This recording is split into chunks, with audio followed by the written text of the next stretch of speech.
Yeah, yeah, yeah, yeah. Don't get it twisted.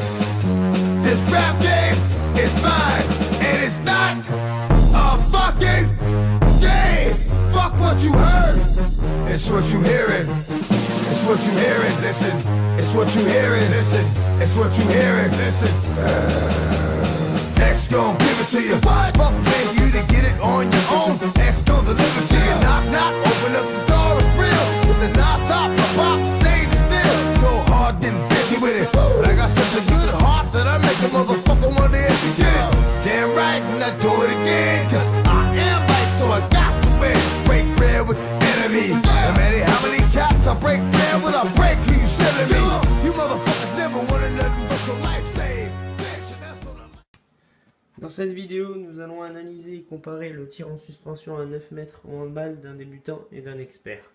Ici, l'expert, joueur de l'équipe de France, Daniel Narcisse, comparé à un débutant en deuxième année de pratique de moins de 16 ans au niveau départemental.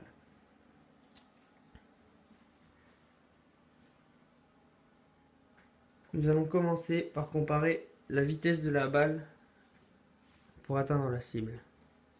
Pour l'expert, on peut voir qu'une vitesse de 98 km/h est atteinte, alors que pour les débutants, seulement 67,5 km/h.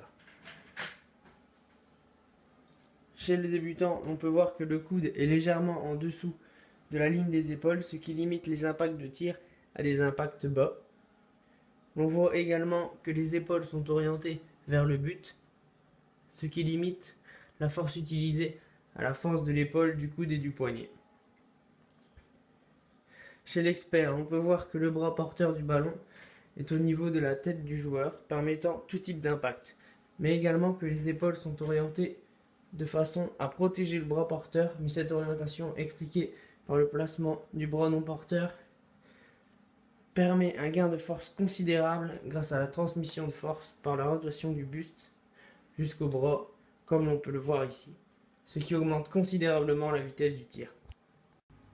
Après la puissance de tir, autre facteur qui permet d'être performant sur le tir en suspension de loin, le saut, qui permet de fixer le gardien de but, mais aussi de se débarrasser d'un éventuel contre en passant au-dessus ou sur le côté.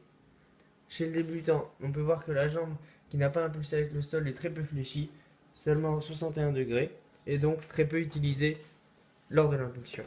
Alors que chez l'expert, le genou est à plus de 90 degrés, le genou est haut, utilisé pour donner de l'élan au saut pour gagner en hauteur. Lay plan, make a mess made. Damn nation, let's play hands, spades. That's without a boycott and a sit out.